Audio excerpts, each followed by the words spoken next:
বিশ্বনবী মক্কায় বসে বসে তাহাজ্জুদের সালাত পড়ে আল্লাহর কাছে দোয়া করলেন, আল্লাহুম্মা আইজ্জাল ইসলাম বিআহাব্বির রাজুলাইনি ইলাইক। ও আল্লাহ, দুইজন লোকের নাম বলবো, দুইজনের দরকার নেই, এই দুইজনের একজনকে আপনি ইসলামের সুশীতল ছায়া তলে এনে ইসলামকে বিজয় দান করে দেন। মুহূর্তের মধ্যে দোয়াটা কবুল করে নিয়েছে কে? বিশ্বনবী বললেন, আল্লাহ, দুইজনের নাম বলবো আজকের দোয়ায়। আবি জাহাল ইবনে হিশাম, হয়তো হিশামের বেটা আবু জাহেলকে আপনি ইসলামের ভিতরে নিয়ে আসেন, কিংবা ওমর ইবনুল খাত্তাব, খাত্তাবের বেটা ওমরকে আপনি ইসলামের ছায়া তলে নিয়ে আসেন। ওমরে ফারুকের জন্য দোয়াটা কবুল করে নিয়েছে কে? মক্কার যে অবস্থা, আল্লাহর হাবিব সাল্লাল্লাহু আলাইহি ওয়াসাল্লাম বুঝলেন মক্কার এই দুইজনের একজন যদি আমার সাথে না থাকে তাহলে মক্কায় দাওয়াতি কাজ চালিয়ে যাওয়া যাবে। আল্লাহরে বললেন, আল্লাহ, বেশি চাই না, এই দুইজনের একজন, হয় আবু জাহেল নয় ওমর, হয় আবু জাহেল নয় ওমর। বিশ্বনবী যখন দোয়া করলেন, এই দোয়ার একটা ইমানি ধাক্কা, নুরানি ধাক্কা সাইয়েদনা ওমরে ফারুকের হৃদয়কে স্পর্শ করে ফেলল। দোয়া ইজ লাইক এ মিসাইল। এই যে আমরা দোয়া করি, এটা মিসাইলের মতো। যুদ্ধে মিসাইল হামলা করে না? মিসাইল হামলা করার পরে এই মিসাইল লক্ষ্য বস্তুতে যে ভেদ করে, ঠিক কিনা? তেমনি দোয়ার মতো যদি আপনি দোয়া করতে পারেন, আপনি যেই জন্য দোয়া করেছেন ঠিক ওই জায়গায় যে আপনার দোয়া স্পর্শ করে। সুবহানাল্লাহ পড়বেন না? বিশ্বনবীর দোয়ার মাধ্যমে প্রথমে সাইয়েদনা ওমর ফারুকের হৃদয়ে এক ধাক্কা লাগলো।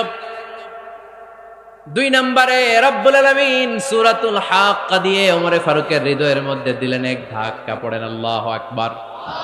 কোরআনের ভেতরে সূরাতুল হাক্কা নামে একটা সূরা আছে না নাই? আল হাক্কাতু মাল হাক্কা ওয়া মা আদরাকা মাল হাক্কা। পড়েন আল্লাহু আকবার। বিশ্বনবী যখন দোয়া করলেন, ওই দোয়া যখন সাইয়েদনা ওমর ফারুকের হৃদয়ে স্পর্শ করলো, সাইয়েদনা ওমর ফারুক সব সময় বিশ্বনবীরে ফলো করতে আরম্ভ করলেন। বিশ্বনবী ডানে গেলে লুকিয়ে লুকিয়ে ওমর ফারুক ডানে যায়, বিশ্বনবী বায়ে গেলে লুকিয়ে লুকিয়ে ওমর ফারুক বায়ে যায়। বিশ্বনবী একবার মসজিদুল হারামে যে নামাজ পড়তে শুরু করলেন, ওমর ফারুক তখন বিশ্বনবীর পিছু পিছু ছদ্মবেশে পেছন থেকে যে বিশ্বনবী কিভাবে নামাজ পড়ে দেখতে শুরু করলেন। বিশ্বনবী ইন দা মিন টাইম এশার নামাজে আল হাক্কাতু মাল হাক্কা তেলাওয়াত শুরু করে দিলেন।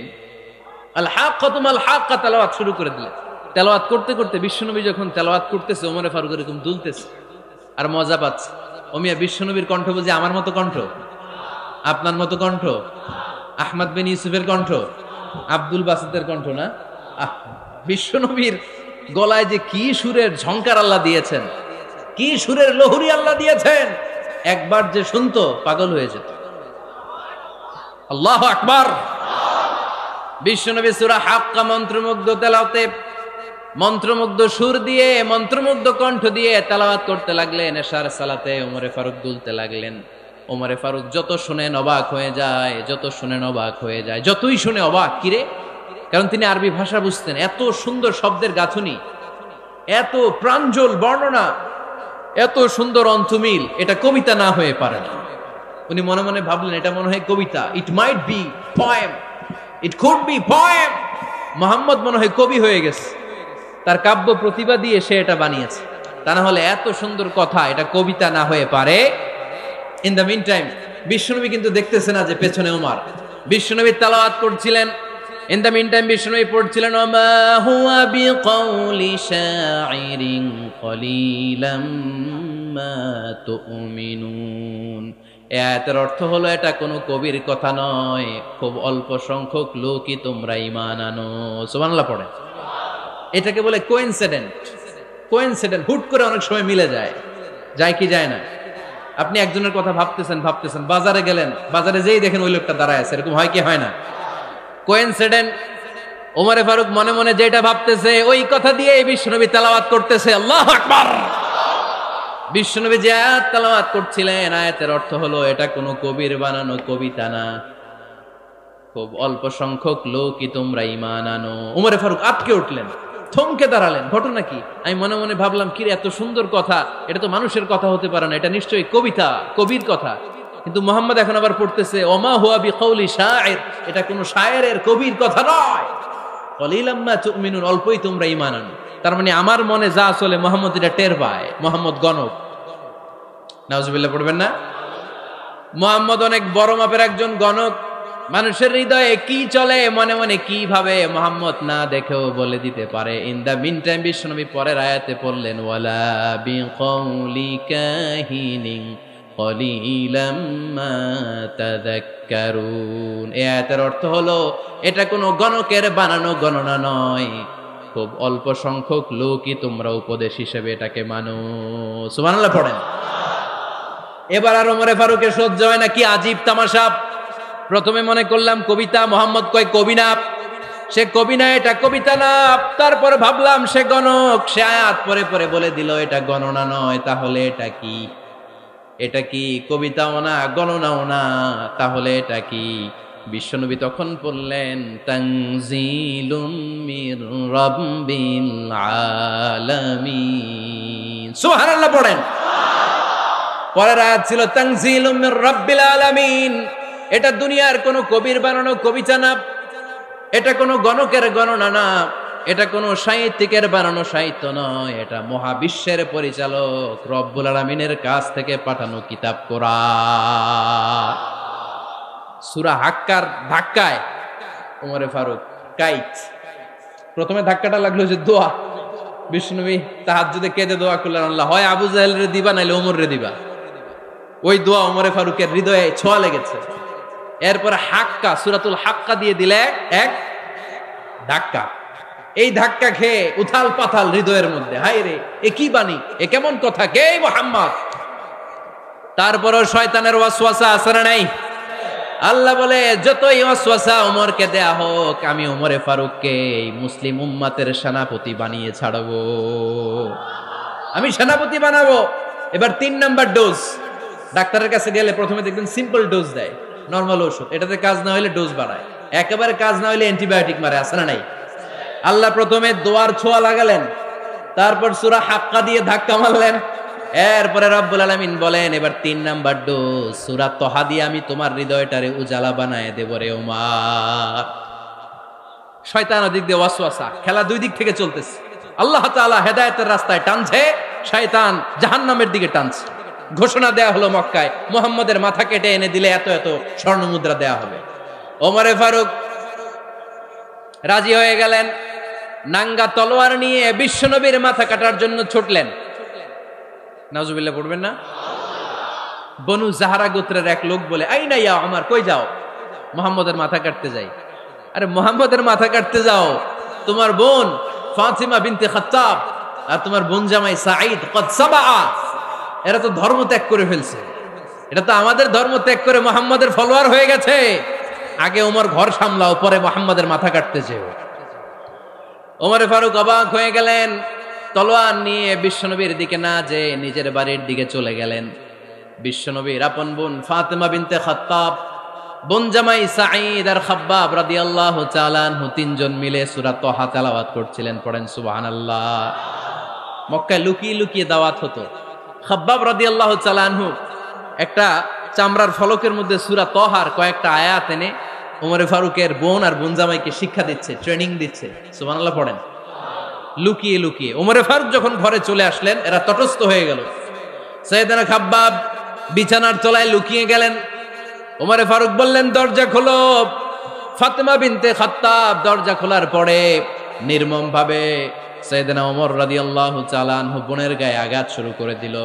বোন জামাইকে আহত করতে শুরু করলো আর বলতে শুরু করলো, তোরা পাগল হলি কেন? কি আছে ওই মুহাম্মাদের মধ্যে? কি জাদু নিয়ে সে এসেছে? সে যাই বলে লোকজন পাগল হয়ে যায়, সবাই তার উপর কালিমা পড়ে ঈমান এনে ফেলে। কি এমন জিনিস তোদের কাছে আছে যেটা দেখে মুহাম্মদকে তোরা ভালোবাসলি? কি আছে? কি পড়তেছিলি আমারে দেখা। ফাতেমা বলে, ইন্নাকা রিজসুন লা ইয়ামাসসুহু ইল্লাল মুতাহহারুন। ও আমার ভাই ওমর, তুমি নাপাক। তুমি কি? লা ইয়ামাসসুহু ইল্লাল মুতাহহারুন, পবিত্রতা অর্জন না করে এই কোরআন ধরা যায় না। সুবহানাল্লাহ পড়েন।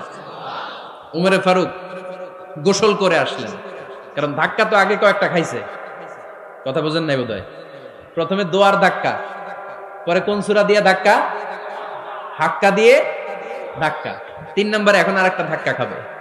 গোসল করে আসলেন, ফাতেমা বিনতে খাত্তাব বললেন, গোসল যখন করে এসেছেন এই নেন। উমরে ফারুক এবার চামড়ার কাপড়ের মধ্যে সূরা তহার প্রথম আয়াতের দিকে নজর করলেন। নজর করেই কোরআনের প্রেমে পড়ে গেলেন। পড়েন সুবহানাল্লাহ। উমরে ফারুক পড়তে আরম্ভ করলেন, তহা মা আনজালনা আলাইকাল কুরআনা লিতাশকা ইল্লা তাযকিরাতাল লিমান ইয়াখশা তানজিলাম মিম্মান খালাকাল আরদা ওয়াস সামাওয়াতিল উলা। সুবহানাল্লাহ পড়েন। উনি পড়তে আরম্ভ করলেন, তহা মা আনজালনা আলাইকাল কুরআনা লিতাশকা, এই কোরআনকে আমি তোমাদের হতভাগ্য জাতি হিসেবে দুনিয়ায় থাকার জন্য পাঠাই নাই। এটা রব্বুল আলামিনের পক্ষ থেকে এসেছে। যারা রবকে ভয় করে তাদের জন্য আছে উপদেশ। যিনি আকাশ বানিয়েছেন, জমিন বানিয়েছেন, ওই আল্লাহ তাআলা নিজেই এই কোরআন পাঠিয়েছে। আওয়াজ করে পড়তে হবে আল্লাহু আকবার। উনি খুব ভালো আরবি জানতেন। সূরা তহা পড়ার পরে আর ধৈর্য ধারণ করতে পারে না। ওমরে ফারুক ছোট্ট বাচ্চার মতো কান্না শুরু করে দিলেন। আল্লাহু আকবার। সূরা তহাটা হাতে নিয়ে, তলোয়ারটা হাতে নিয়ে বিশ্বনবীর দিকে ছুটতে আরম্ভ করলেন। আইনা মুহাম্মদ, কোথায় মুহাম্মদ? তোমরা আমাকে মুহাম্মাদের কাছে নিয়ে চলো। বিশ্বনবী তখন সাফা পাহাড়ের পাদদেশে দারুল আরকাম ইবনে আলকামের ঘরে লুকিয়ে লুকিয়ে কোরআনের দাওয়াত দিতেন। ওমরে ফারুককে পাগলের মতো ছুটে আসতে দেখে বিশ্বনবীর চাচা হামজা ইবনে আব্দুল মুত্তালিব বলল, নবী আপনি পালান। ওই যে খাত্তাবের বেটা ওমর আপনাকে অপমান করার জন্য, আক্রমণ করার জন্য তেরে এসেছে। সাহাবীরা বললেন, নবী আপনি পালিয়ে যান, আমরা সামাল দেব। বিশ্বনবী বললেন, না আমি পালাবো না, বরং তোমরা সরে যাও। ওমর ইবনুল খাত্তাবকে আমার দরবার পর্যন্ত আসতে দাও। আমার তো মনে হচ্ছে ওই যে তাহাজ্জুদের নামাজ শেষে চোখের পানি ছেড়ে যে আমি আল্লাহর কাছে দোয়া করেছি, আজকে আমার ওই দোয়াটা কবুল হতে শুরু করেছে। আমার তো মনে হচ্ছে আমার ওই দোয়া কবুল হবে, আসতে দাও। ওমরে ফারুক এসে বললেন, আশহাদু আল্লা ইলাহা ইল্লাল্লাহ ওয়া আশহাদু আন্না মুহাম্মাদান আবদুহু ওয়া রাসূলুহু, আমি সাক্ষ্য দিলাম আল্লাহ ছাড়া কোনো ইলাহা নাই, নিশ্চয়ই আপনি আল্লাহর প্রেরিত বান্দা এবং রাসূল। পড়েন সুবহানাল্লাহ। ওমরে ফারুক যখন কালিমা শাহাদা পড়ে মুসলমান হয়ে বিশ্বনবীর হাতে হাত রাখলেন, মুসলিম সাহাবীদের মধ্যে খুশি আর আনন্দের বন্যা বয়ে গেল। মুসলিম হাতে গোনা সাহাবারা আল্লাহর প্রশংসা করলেন। বিশ্বনবী সাইয়েদনা ওমরে ফারুককে জড়িয়ে ধরলেন। ওমরে ফারুক এবার বিশ্বনবীরে বললেন, নবী গো, আলাসনা আলাল হক, আমরা কি সত্যের উপরে আছি নাকি আমরা ভুলের উপরে আছি? বিশ্বনবী বললেন, বালা নাহনু আলাল হক, আমরাই সত্যের উপরে আছি। সুবহানাল্লাহ পড়েন। আলাসনা আলাল হক, নবী আমরা কি সত্যের উপরে নাই? হ্যাঁ অবশ্যই ওমর, তুমি সত্যের উপরে আছো। ওমরে ফারুক বললেন, তাহলে ফাফিমাল ইখতিফা, তাহলে লুকায় লুকায় আর দাওয়াত দেব কেন? আমি তো কালিমা পড়ে ফেলছি, আসেন আমার সাথে বের হই। ফাফিমাল ইখতিফা, আর লুকায় লুকায় কেন? আসেন আমরা বাইরে বের হই। বিশ্বনবী বললেন, ওমর এটা মাক্কি জীবন, এখানে আমরা একটু গোপনে গোপনে দাওয়াত দিতে চাই। ওমরে ফারুক বলে, না, আমার দায়িত্ব, আমি একটা মিছিল দিতে চাই নবী। আল্লাহর নামের তাকবীর দিতে দিতে দারুল আরকাম থেকে শুরু করে মসজিদুল হারাম পর্যন্ত একটা মিছিল দিয়ে আমি মক্কা কাঁপায়া দেব। অনুমতি দেন। বিশ্বনবী দিতে চান। ওমর ফারুক অনেক বোঝানোর পরে স্বল্প পরিসরের একটা অনুমোদন পাওয়া গেল বিশ্বনবী সাল্লাল্লাহু আলাইহি ওয়াসাল্লামের কাছ থেকে। কিন্তু মিছিল যে দিবে, মিছিলের জন্য লোকের দরকার আছে না নাই? এখানে লোক নাই, আমি একাই মিছিল দিতেছি। এটা জমবে, মিছিল জমবে। খুঁজে উনি 11 জন মুসলিম সাহাবা পেলেন। কয়জন? ওমরে ফারুক বললেন, 11 জনই সই। এই 11 জন নিয়েই আমি আল্লাহর নামের তাকবীর দিব। 2 লাইন করলেন। কয় লাইন? 2 লাইন। পেছনে 6 জন, আর এই লাইনের নেতা বানালেন বিশ্বনবীর চাচা হামজাকে রাদিয়াল্লাহু তাআলা আনহু। আর সামনে 5 জন, তার আগে দাঁড়ালেন উনি নিজেই। তাহলে 6 6 12। বললেন এই 2 লাইনে আমরা তাকবীর দিতে দিতে, বেশি না, এই দারুল আরকামের ঘর থেকে, আপনারা জানেন যে সাফা মারোয়া এখন যে সাই হয়, এই সাফার পাদদেশে ছিল দারুল আরকামের ঘর। উনি বললেন এখান থেকে ওই যে কাবার গিলাফ দেখা যায়, কাবার গিলাফ পর্যন্ত আমরা এই তাকবীর নিয়ে ওখানে যাব। সুবহানাল্লাহ পড়বেন না? ওখানে উনি দাঁড়িয়ে ছোট্ট একটা ভাষণ দিয়েছিলেন। উনি বলেছিলেন, মান আরাদা আন তাসকুলা উম্মু ওয়া ইয়াতামা ওয়ালাদু ওয়া তারমিলা যাওজাতুহু ফালিয়াসুদ্দানি। খেয়াল করে শুনেন, কান দুইটা খরগোশের কানের মতো খাড়া করেন। উনি এক বাক্যের একটা ভাষণ দিলেন। ভাষণ দিতে জানলে বড় ভাষণ দেয়া লাগে না। এক বাক্যের ভাষণ দিয়ে গোটা বিশ্বকে ঝাঁকুনি মারা যায়। চিল্লায় বলো ঠিক কিনা? ওমরে ফারুক এক বাক্যের একটা ছোট্ট ভাষণ দিলেন। মান আরাদা আন তাসকুলা উম্মু, কে আছো মায়ের এই মক্কায়, কে আছো মায়ের বুক খালি করতে চাও? ইয়াতামা ওয়ালাদু, কে আছো বাচ্চাগুলারে নিজের সন্তানগুলোরে ইয়াতিম বানাতে চাও? কে আছো তারমিলা যাওজাতুহু, নিজের স্ত্রীকে বিধবা বানাতে চাও? ফালিয়া সুদ্দানি, বুকের পাটা থাকলে আমি ওমর রে থামাও।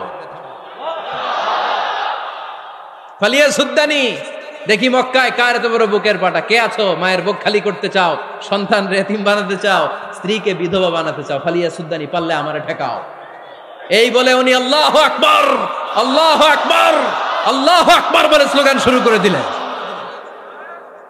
এক এক স্লোগানে মক্কার মরুজমিন থারথার করে কাঁপতে আরম্ভ করলো। এই মিছিল মক্কার কেউ দেয় নাই। মিছিলের আওয়াজ শুনে আবু জাহেল বাইরিস, উতবা বাইরিস, শাইবা, ওয়ালিদ ইবনে মুগিরা সব বের হয়েছে। কিরে, আমার এলাকায় এত বড় স্লোগান, কার এত সাহস? বের হয়ে দেখে মিছিলের সামনে ওমর। ওমর রে দেখে দিছে এক দৌড়। কারণ ওমরে ফারুককে থামানোর মতো বাপের বেটা মক্কায় দ্বিতীয়টা কেউ ছিল না। আওয়াজ করে বলেন ঠিক কিনা? ওমরে ফারুক আল্লাহু আকবার, আল্লাহু আকবার বলে স্লোগান দিতে দিতে মসজিদুল হারামের ভেতরে ঢুকে গেল। কাবার গিলাফ ধরার পরে সেদিন মিছিল থেমেছে। ওই আল্লাহর নামের স্লোগান সেদিন কেউ থামাতে পারে নাই, কিয়ামত পর্যন্ত কেউ থামাতে পারবে না। চিল্লায় বলো ঠিক কিনা? ওই রকম একটা ওমরের দরকার, আমাদের বেশি চাই না। জোরে বলেন ঠিক কিনা? দাও খোদা দাও আমায় আবার ওমর দারাজ দিল, দাও খোদা দাও আমায় আবার ওমর দারাজ দিল, দাও আলীর মতো বীর সেনানি, আলীর মতো বীর সেনানি জাগাতে নিখিল, দাও খোদা দাও আমায় আবার ওমর দারাজ দিল। সুবহানাল্লাহ পড়েন। একটা ওমর লাগবে। চিল্লায় বলেন কয়টা? ওই ওমরের অপেক্ষায় বাংলাদেশ সহ গোটা মুসলিম উম্মাহ, ঠিক কিনা? একটা ওমরই যথেষ্ট। আমাদের সেন্ট্রাল লিডারশিপ নাই তো, আমাদেরকে এদিকে লাথি মারলে আমরা ওইদিকে যাই, ওদিক থেকে গুতা মারলে আমরা এদিকে যাই। আমাদের রিপ্রেজেন্টেটিভ, আমাদের প্রতিনিধিত্ব করার মতো কোন কেন্দ্রীয় লিডারশিপ নেতৃবৃন্দ গোটা বিশ্বে নাই, ঠিক কিনা? আমরা সেই ওমরে ফারুকের অপেক্ষায়, আমরা সেই ইমাম আল মাহাদির অপেক্ষায়। এই ওমরে ফারুক আমাদের মডেল, ঠিক কিনা? থার্ড ইন পজিশন এই পুরা উম্মতের মধ্যে ওনার পজিশন নাম্বার 3। 1 নাম্বার পজিশন বিশ্বনবীর, কার? 2 নাম্বার পজিশন কার? আবু বকর। 3 নাম্বার পজিশন কার? ওমরে ফারুকের। বিশ্বনবী বলতেন লা নবিয়্যা বা'দি, লা নবিয়্যা বা'দি, আমার পরে কোনো নবী নাই। ওয়ালা রাসূলা, আমার পরে কোনো রাসূলও নাই। আমার নবীর পরে আর কোনো নবী আছে? আমার নবীর পরে আর কোনো রাসূল আছে? এই যে কাদিয়ানি যে একটা সম্প্রদায় আছে, এরা কি মুসলিম নাকি অমুসলিম? মুসলিম সম্প্রদায়ের সাথে এদের কোনো সম্পর্ক নাই। চিল্লা বলেন ঠিক কিনা? এরা যদি মুসলমান হতে চায়, আমার নবী দ্য লাস্ট মেসেঞ্জার বিশ্বনবীকে খাতামুন নবী হিসেবে সংবাদ সম্মেলন করে গোটা বিশ্বকে জানাই দিতে হবে, তারপরে তাদেরকে আমরা মুসলিম হিসেবে স্বীকৃতি দিব। চিল্লায় বলেন ঠিক কিনা? তা না হলে তারা কোন ধর্মের এটাকে জানাই দিতে হবে। No inferiority complex, no identity crisis. Identity ক্রাইসিসে থাকা যাবে না। আপনারা কোন ধর্মের এটা জানায় দেন। আপনারা বিশ্বনবীরও শেষ নবী মানবেন না, আবার মুসলিম বলেও নিজেদেরকে ট্যাগ লাগাতে চাইবেন। সাধারণ মুসলমানরা এটা এই ধোঁকাবাজি মানে না। চিল্লায় বলেন ঠিক কিনা? আমার নবীর পরে কোনো নবী নাই, আমার রাসূলের পরে কোনো রাসূল নাই, ঠিক কিনা? আল্লাহর হাবিব বলতেন লাউ কানা বা'দি নাবিয়্যুন লাকানা উমর, তবে আমার পরে যদি নবী হওয়ার যোগ্যতা কারো থাকে, আমার ওমরের ওই যোগ্যতা আছে। সুবহানাল্লাহ পড়েন। প্রভু তুমি বলেছ রাসূল দেবে না, বলনি দেবে না ওমর, বলনি দেবে না হামজা তারি, খালিদ বিজয় সম, তুমি বলেছ রাসূল দেবে না। সুবহানাল্লাহ পড়েন। এজন্য আমরা একটা ওমর চাই। কয়টা? বেশি লাগবে? নেতার মতো নেতা কয়টা লাগে? জোরে বলেন কয়টা? Enough, that's enough. Omar Farooq, our super hero. ওনার সাথে বিশ্বনবী সাল্লাল্লাহু আলাইহি ওয়াসাল্লামের মুসাহারার সম্পর্ক ছিল। ওমরে ফারুক যে বিশ্বনবীর শ্বশুর এটা অনেকে জানেই না। ওমরে ফারুক রাদিয়াল্লাহু তাআলা আনহু বিশ্বনবীর শ্বশুর ছিলেন। এটা আজকে নতুন শুনছেন, কে কে হাত তোলেন? দেখছেন হুজুর? সঠিক বলছি না আমি? অনেকে আমরা জানি না। মাশাআল্লাহ, জানতে লজ্জা নাই, শিখতে লজ্জা নাই। লজ্জা হচ্ছে অজ্ঞতায় আর মূর্খতায়, ঠিক কি না? আমরা শিখতে রাজি আছি। যে কথা বলে আমরা তার ছাত্র। আমার আগে হুজুর কথা বলতেছিলেন, আমরা ছিলাম ছাত্র। এখন আমি কথা বলতেছি, এখন আমরা সবাই হয়ে গেছি ছাত্র, ঠিক কি না? যিনি বলেন তিনি শিক্ষক, বাকিরা আমরা ছাত্র, ঠিক কি না? চার খলিফার দুই খলিফা, ইসলামের চার খলিফার দুই খলিফা বিশ্বনবীর মেয়ের জামাই, আর বাকি দুই খলিফা বিশ্বনবীর শ্বশুর। সুবহানাল্লাহ পড়েন। সাইয়েদনা আলী রাদিয়াল্লাহু তাআলা আনহু, সাইয়েদনা উসমান যুন-নূরাইন বিশ্বনবীর মেয়ের জামাই। উসমান রাদিয়াল্লাহু তাআলা আনহুর কাছে বিশ্বনবী দুই মেয়েকে বিয়ে দিয়েছিলেন। একজন মারা যাওয়ার পরে আরেকজন। বিশ্বনবী বলেছেন এরপরে আরেকটা থাকলে ওইটারও বিয়ে দিতাম। সুবহানাল্লাহ পড়বেন না? দুইজন ছিল মেয়ের জামাই আর দুইজন ছিল শ্বশুর। সাইয়েদনা আবু বকর শ্বশুর, বিশ্বনবীর স্ত্রী আম্মাজান আয়েশা রাদিয়াল্লাহু তাআলা আনহার বাবা। বিশ্বনবীর স্ত্রী আম্মাজান হাফসা রাদিয়াল্লাহু তাআলা আনহার বাবা ছিল সাইয়েদনা ওমর ফারুক। চিল্লায় পড়েন আল্লাহু আকবার। জানো তো পজিশন না? সাইয়্যিদু কুহুলিল জান্নাহ। জান্নাতে যত নারীরা যাবে, নারীদের সর্দারিনী হবে সাইয়্যিদাতুনা ফাতেমা রাদিয়াল্লাহু তাআলা আনহা। এই ফরিদপুরের যত ইয়াং স্টাররা তোমরা যারা জান্নাতে যাবে, তোমাদের লিডার হবে সাইয়েদনা হাসান আর হুসাইন রাদিয়াল্লাহু তাআলা আনহুমা। আর বয়স্ক মুরব্বীরা যারা জান্নাতে ঢুকবেন, আপনাদের লিডার হবে সাইয়েদনা আবু বকর আর সাইয়েদনা ওমর ফারুক রাদিয়াল্লাহু তাআলা আনহু। সুবহানাল্লাহ পড়তে পারলেন না? ওমর ফারুক এটা সাধারণ কোনো ক্যারেক্টারিস্টিক্স নয়। ওনাকে আল্লাহ তাআলা নলেজও দিয়েছেন, আবার দিনদারিও দিয়েছেন। আমার দিনী ভাইয়েরা খেয়াল রাখবেন, কোনো আলেমের মধ্যে বা কোনো নেতার মধ্যে যদি এই দুইটার সমন্বয় আপনি পান, যে তার জ্ঞানও আছে আবার দিনদারিও আছে, he belongs the knowledge and he belongs the তাকওয়া, সে গোটা বিশ্বকে জয় করে ফেলবে, ঠিক কিনা? যার মধ্যে জ্ঞান আছে, যার মধ্যে তাকওয়া আছে, তারে কেউ থামায় রাখতে পারে? ওমরে ফারুককে এই দুই নেয়ামত দিয়ে ধন্য করেছে কে? সহিহ বুখারীর বর্ণনা, বিশ্বনবী সাহাবীদের সামনে একটা স্বপ্নের কথা বলছেন। বিশ্বনবী বললেন, আমি স্বপ্নে দেখলাম আমার আঙ্গুলের ফাঁকা থেকে দুধ বের হচ্ছে, আমি তৃপ্তি সহকারে দুধ খেলাম। খাওয়ার পরে দেখলাম আঙ্গুলের মধ্যে একটু দুধ লেগে আছে। আমার আঙ্গুলে অতিরিক্ত লেগে থাকা দুধটা আমি ওমরে ফারুকের মুখের মধ্যে লাগিয়ে দিলাম। সাহাবারা বললেন, ইয়া রাসূলুল্লাহ, ইয়া হাবিবাল্লাহ, মাযা আওয়ালতা বিহি, এই স্বপ্নের আপনি কি ব্যাখ্যা করলেন, আমরা তো বুঝলাম না। বিশ্বনবী বললেন, আওয়ালতু বিহি আল ইলম, আমি এই দুধ দিয়ে জ্ঞানের ব্যাখ্যা করেছি, কারণ ওমরকে আল্লাহ যেই জ্ঞান দিয়েছে গোটা বিশ্বের কাউকে এত জ্ঞান দেয় না। এজন্য স্বপ্নে যদি কেউ দেখেন যে আপনি দুধ খাচ্ছেন, তার মানে আল্লাহ তাআলা আপনার জ্ঞান বাড়ায় দিবে। ওমরে ফারুককে দুধ খেয়ে অতিরিক্ত দুধের অংশটা বিশ্বনবী আবু বকর রাদিয়াল্লাহু তাআলা আনহুর মুখে দেন নাই, সাইয়েদনা উসমানের মুখে দেন নাই, আলী রাদিয়াল্লাহু তাআলা আনহুর মুখে দেন নাই। স্বপ্নে ওই অতিরিক্ত লেগে থাকা দুধটা বিশ্বনবী ওমরে ফারুকের ঠোঁটের মধ্যে লাগিয়ে দিয়েছেন।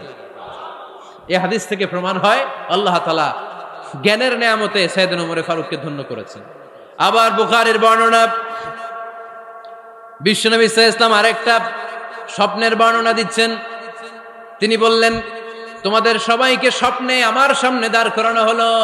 আমি দেখলাম তোমাদের কারো জুব্বা নাভি পর্যন্ত, কারো জুব্বা হাঁটু পর্যন্ত, কারো জুব্বা টাকনু পর্যন্ত।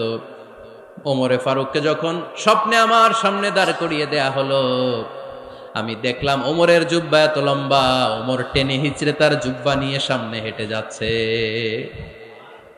সাহাবারা বললেন, ফামাযা আওয়ালতা বিহি ইয়া রাসূলুল্লাহ, ও আল্লাহর রাসূল, এই স্বপ্ন দিয়ে আপনি কি বুঝাতে চাইলেন, আমরা কিছু বুঝলাম না। বিশ্বনবী বললেন, আউয়ালতু বিহি আদ-দীন, আমি এই হাদিসের দ্বারা দিনের ব্যাখ্যা করলাম, যার জামা যত লম্বা তার দিনদারি তত বেশি। সুবহানাল্লাহ, আসতে পড়েন। স্বপ্নে দেখলেন কোন সাহাবীর জুব্বা নাবি, কোন সাহাবীর হাঁটু, কারোটা টাকনু, কিন্তু ওমরে ফারুকের জুব্বা এত লম্বা, ইয়াজুরু সাওবাহু, তিনি তার জুব্বা টেনে হিচড়ে যাচ্ছেন। বিশ্বনবী বললেন, এটা দ্বারা আমি দিন, আমি তাকওয়া, দিনদারি, তাকওয়া এটার ব্যাখ্যা করেছি। তার মানে ওমরে ফারুকের তাকওয়ার সামনে সব তাকওয়া পানি হয়ে যাবে। কোন সুবহানাল্লাহ। আল্লাহ তাআলা সাইয়েদনা ওমরে ফারুককে দ্বীনের জ্ঞান দিয়েছেন, তাকওয়া দিয়েছেন। যুবক ভাইয়েরা, যাকে আল্লাহ তাআলা দ্বীনের জ্ঞান দেয়, যাকে আল্লাহ তাআলা তাকওয়ার এই গুণ দিয়ে সমৃদ্ধ করে, তার জন্য গোটা বিশ্বের সব দরজাগুলোকে ওপেন করে দেয় কে? কত বড় মুত্তাকি ছিলেন সাইয়েদনা ওমরে ফারুক। মদিনার সমাজে কয়জন মুনাফিক ছিল বিশ্বনবী ছাড়া কেউ বলতে পারতেন না। বিশ্বনবী কোন সাহাবীকে মুনাফিকদের লিস্ট দিয়ে যান নাই, একজন সাহাবী ছাড়া। দেখি কেউ বলতে পারেন কিনা ওই সাহাবীর নাম? কি নাম?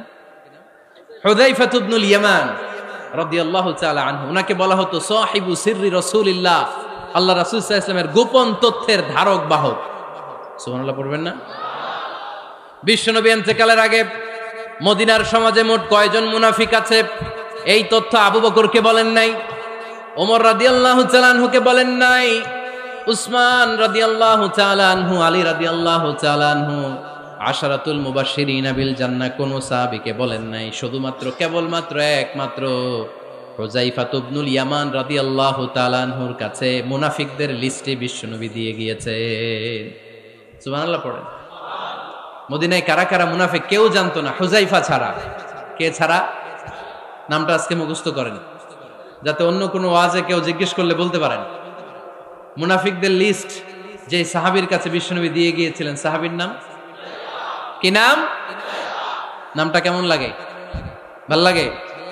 অনেকে আমারে জিজ্ঞেস করে, হুজুর আমার ছেলে হবে আগামী মাসে, একটা নাম দেন। নাম দিয়ে দিলাম হুযায়ফা।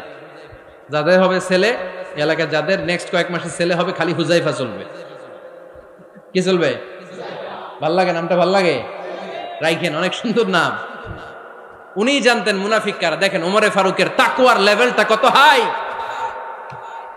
ওমরে ফারুক একদিন হুযায়ফা রাদিয়াল্লাহু তাআলা আনহুর কাছে গেলেন, যে বললেন, হুযায়ফা, বিশ্বনবী ইন্তেকালের আগে মুনাফিকদের নামের লিস্টটা কারো কাছে দেয় নাই, আমার জানা নাই, সাইয়েদনা আবু বকরের জানা নাই, কোন সাহাবীর জানা নাই, তুমি ছাড়া। আমি তোমার কাছে জানতে চাই, আমি ওমরের নামটা ওই মুনাফিকদের খাতায় আছে কিনা আমার একটু বলো। আমার ওমরের নামটা ওই মুনাফিকদের লিস্টিতে একটু আছে কিনা, নামটা একটু বলো। যদি থাকে আমি ভালো হয়ে যাব। আমি নেফাকি দূর করে পাক্কা মুমিন হতে চাই। আমার নাম যদি মুনাফিকের লিস্টে থাকে আমি তো শেষ। হুযায়ফা চোখের পানি ছেড়ে দিয়ে বলে, আমিরুল মুমিনিন, কেমন প্রশ্ন করলেন আপনি?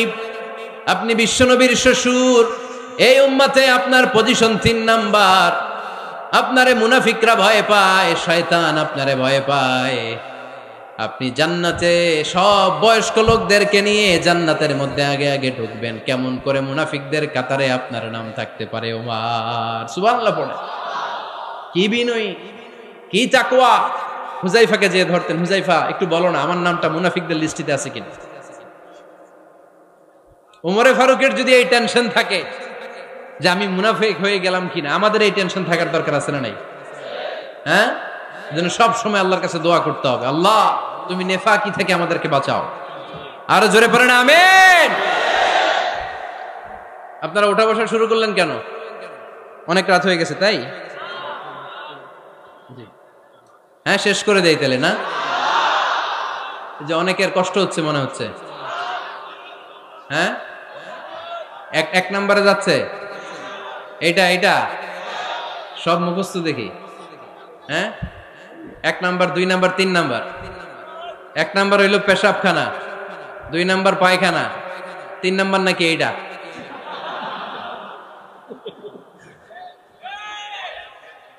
আছে না নাই?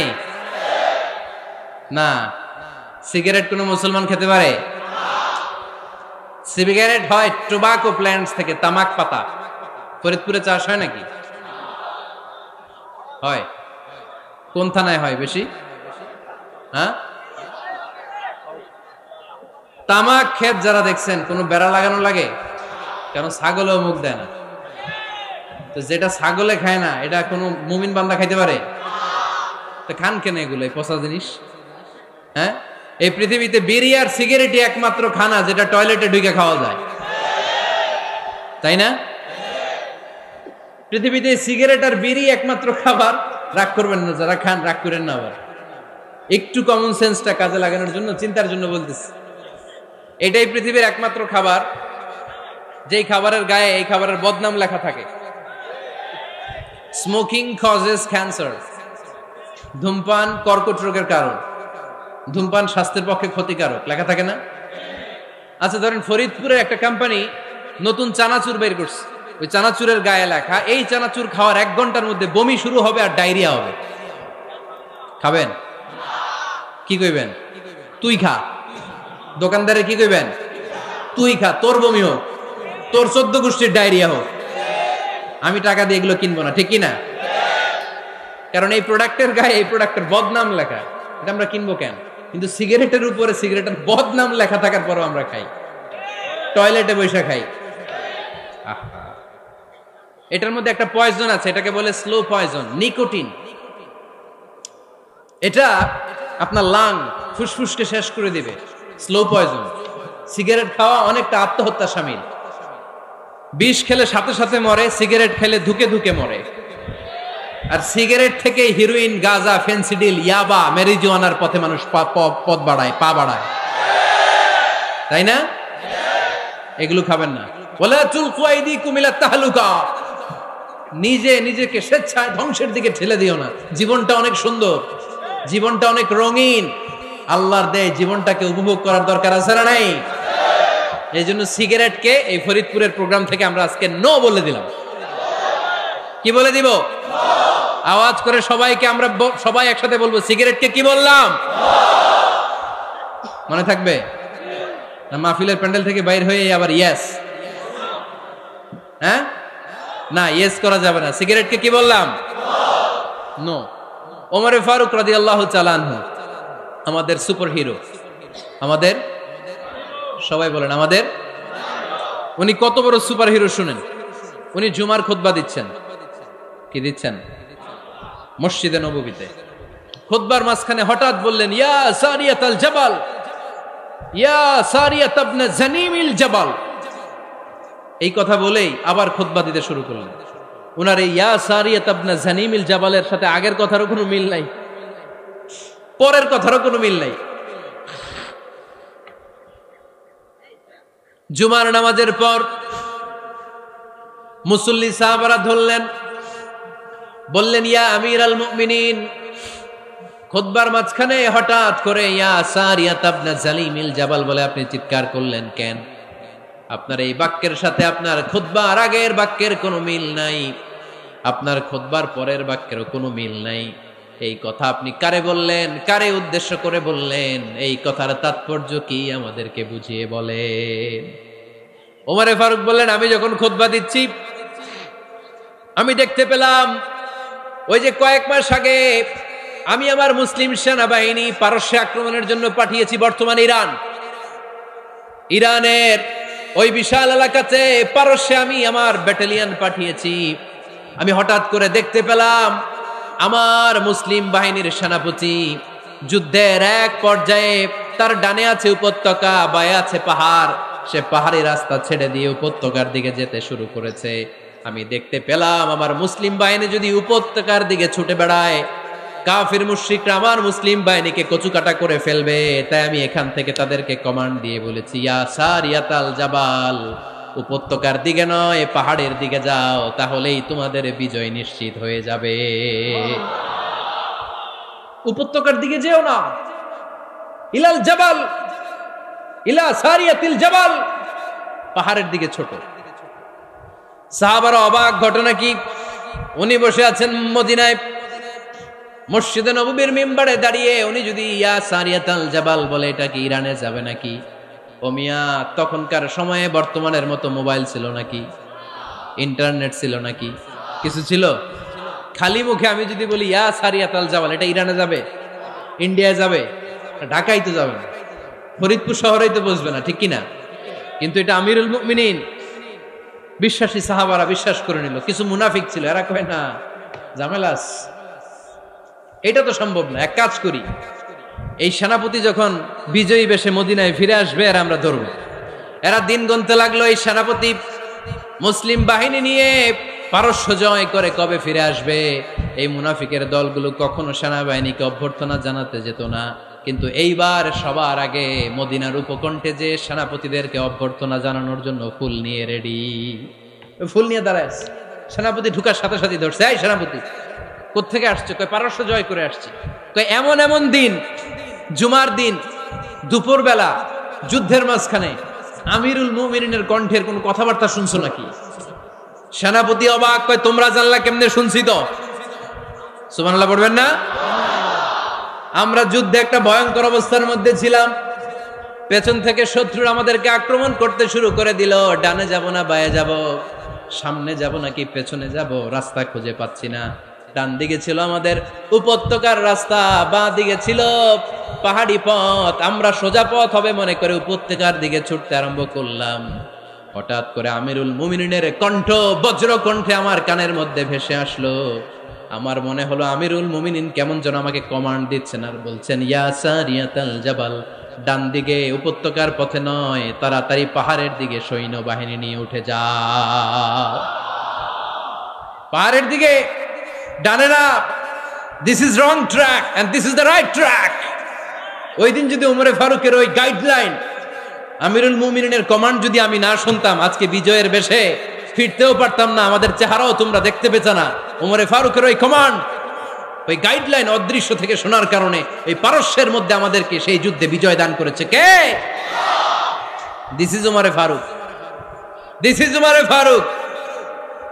বিশ্বনবী বলতেন, ওমর মা লাকিয়াকা শাইতানু সালিকান ফাজ্জান ইল্লা সালাকা ফাজ্জান গায়রা ফাজ্জিক। ওমর, শয়তান ইবলিস যদি তোমারে কোনো রাস্তা দিয়ে হাঁটতে দেখে, শয়তান ওই রাস্তা রেখে দিয়ে অন্য রাস্তা দিয়ে হাঁটে।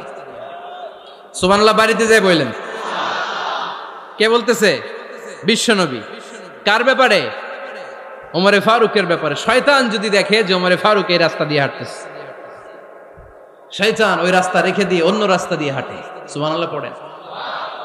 রাত্রিবেলা আমরা আমাদের বাচ্চা ছেলে মেয়েদেরকে যখন খাওয়াই, বাচ্চারা খেতে চায় না, এরকম হয় আপনাদের ফরিদপুর এলাকায়? হ্যাঁ, এই এলাকায় হয় নাকি?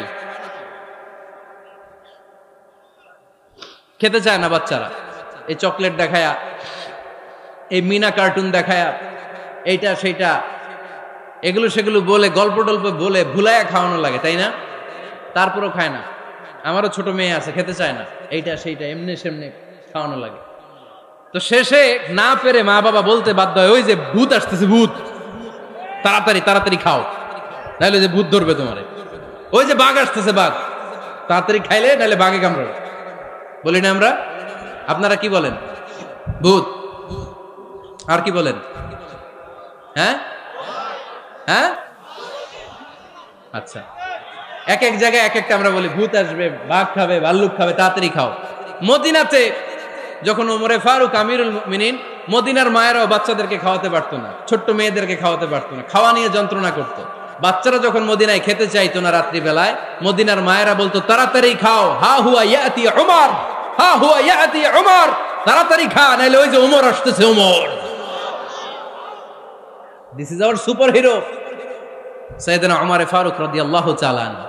শুধু শয়তানি ভয় পেত না, মুনাফিকরাও ভয় পেত, জমের মতো ভয়।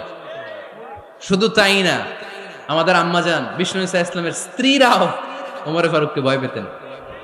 সুবহানাল্লাহ কইবেন না? মাঝে মাঝে বিষ্ণু ইসা ইসলামের সাথে আম্মাজান আয়েশার ঝগড়া হতো, হতো না? আপনাদের ফ্যামিলিতে ঝগড়া হয়?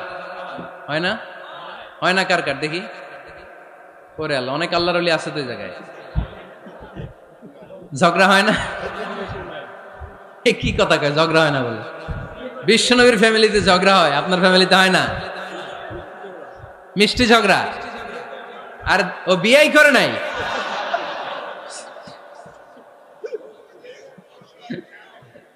ঝগড়া তো হবেই, দাম্পত্য জীবনের মজাটাই তো এখানে।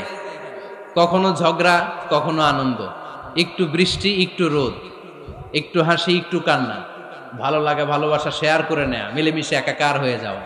ঠিক কিনা? তো আল্লাহর হাবিব সাল্লাল্লাহু আলাইহি ওয়াসাল্লামের সাথে আম্মাজান আয়েশার ঝগড়া হতো। তো একদিন ঝগড়া হয়ে দুইজন রেগে আছে। খবরদার দুইজন রেগে থাকবেন না, আবার একজন রাগলে আরেকজন থেমে যাবেন, কারণ এই ছোট্ট ঝগড়া থেকে এটা অনেক সময় বিচ্ছেদের দিকে গড়ায়। আমার প্রিয় ফরিদপুরবাসী, ভাবি রেগে গেলে আপনি রাইগেন না, ওই দিন আপনি একটু ঠান্ডা থাকেন। আবার আপনি রেগে গেলে, আমার মাইকের আওয়াজ যদি ভাবিরা শুনেন, আপনারা রেগে যায় না, একটু ঠান্ডা থাকবেন। দুইজনে রেগে গেলে তো তৃতীয় বিশ্বযুদ্ধ শুরু হবে, তাই না? একজন রেগে গেলে আরেকজন ঠান্ডা। কারণ এই সামান্য ঝগড়া থেকে ইগোর কারণে এটা বিচ্ছেদ আর ডিভোর্স পর্যন্ত গড়ায়। আর শয়তান এখানে উস্কানি দেয়, কারণ ইমানদারদের ফ্যামিলি ভাঙতে পারলে শয়তান সবচেয়ে বড় খুশি হয়। আর ইমানদারদের ফ্যামিলি টিকে থাকলে খুশি হয়ে যায় কে? আম্মাজান আয়েশা রাদিয়াল্লাহু তাআলা আনহার সাথে বিষ্ণু ইসা ইসলামের ঝগড়া হতো মাঝে মাঝে। একবার ঝগড়া হলো, বিষ্ণু ইসা ইসলামের রাগ, আম্মাজান আয়েশাও রাগ। বিষ্ণুই বললেন, আয়েশা ঝগড়া করে আর কতক্ষণ থাকবো, আসো মিটমাট করি। আয়েশা রাদিয়াল্লাহু বললেন, ঠিক আছে মিটমাট করবো। তো বিষ্ণু ইসা ইসলাম বললেন, মিটমাটের জন্য কারে ডাকবো? ওমর রে ডাকি। কয় না, ওমর রে না, ওমর গালিজ, ওমর অনেক রাগে, আমার ডর লাগে। কয় তাহলে তোমার আব্বারে ডাকি। কয় ডাকেন। কি খুশি, মেয়েদের মধ্যে অভ্যাসটা আছে না নাই? তাহলে তোমার আব্বারে ডাকি, ডাকেন। ডেকে নিয়ে আসা হলো। আবু বকর রাদিয়াল্লাহু তাআলা আনহু দাঁড়ালেন, আম্মাজান আয়েশা দাঁড়ালেন, বিশ্বনবীও দাঁড়ালেন। বিশ্বনবী বললেন, আয়েশা তোমার আব্বা আসছে, এবার ঘটনা খুলে বলার পালা, তুমি বলবা নাকি আমি বলবো? আম্মাজান আয়েশা বললেন, আপনি বলেন, তবে ওয়ালা তাকুল ইল্লা হাক্কান, যেটা ঘটছে ওইটাই বললেন, মিথ্যা কথা কইেন না। আবু বকর রাদিয়াল্লাহু তাআলা আনহু রেগে মেগে আগুন। কি এই কথা তুমি কেমন করে বলো? বিশ্বনবীকে মিথ্যা কথা কখনো বলবে? রেগে মেগে দিলেন মেয়ের গালে এক চড়। বানিয়ে বলতেছি না, মুসনাদ আহমদ ইবনে হাম্বলের হাদিস। বাবার হাতের থাপ্পড় খেয়ে আম্মাজান আয়েশা উল্টে পড়লেন। সাইয়েদনা আবু বকর রাগে গড়গড় করছেন, আবার মারার জন্য তেড়ে গেলেন। এবার বাঁচার জন্য আম্মাজান আয়েশা বিশ্বনবীর পিছনে যে আশ্রয় নিলেন, বিশ্বনবী বাঁচানোর জন্য দুই হাত মেলে দাঁড়িয়ে গেলেন। পড়েন সুবহানাল্লাহ। বিশ্বনবী যখন দুই হাত মেলে দাঁড়িয়ে গেলেন, সাইয়েদনা আবু বকর রাদিয়াল্লাহু আনহু থেমে গেলেন। সাইয়েদনা আবু বকর রাদিয়াল্লাহু তাআলা আনহু ঘর থেকে বের হয়ে বারান্দায় দাঁড়ালেন। পড়েন সুবহানাল্লাহ। এবার বিশ্বনবী আম্মাজান আয়েশার কাছে যেয়ে বলেন, ইয়া আয়েশা কাইফা রাআইতিনি আনকাসতুকি মিনার রাজুল, দেখছো কেমনে বাঁচাইলাম? আমি না থাকলে ভর্তা বানাই ফেলতো আজকে। আমি বাঁচাইছি তোমারে, আমি, আমার লগে ঝগড়া করো তুমি। লজ্জায় পড়ে আম্মাজান আয়েশা খিলখিল করে হেসে দিলেন, বিশ্বনবীও হেসে দিলেন। দুইজনের হাসির মধুর আওয়াজ শুনে সাইয়েদনা আবু বকর বাইরে থেকে অবাক, কিরে এতক্ষণ না ঝড় তুফান, এখন দেখি হাসি। সালাম দিয়ে অনুমতি নিয়ে ভিতরে ঢুকলেন। ঢুকে দেখেন আম্মাজান আয়েশাও হাসে, বিশ্বনবীও হাসে। এ হাসি দেখে আবু বকর রাদিয়াল্লাহু আনহু হেসে দিলেন। আরশের উপর থেকে খুশি হয়ে গেলেন কে? এবার সাইয়েদনা আবু বকর রাদিয়াল্লাহু তাআলা আনহু বললেন, ইয়া রাসূলুল্লাহ আশরিকানি ফি সিলমিকুমা কামা আশরাকতুমানি ফি হারবিকুমা। ও নবী, যুদ্ধ লাগলে, দুইজন যুদ্ধ লাগলে মীমাংসার জন্য যেমনি আমারে ডাকেন, এরকম হাসি আর আনন্দের মুহূর্তেও আমারে একটু ডাইকেন।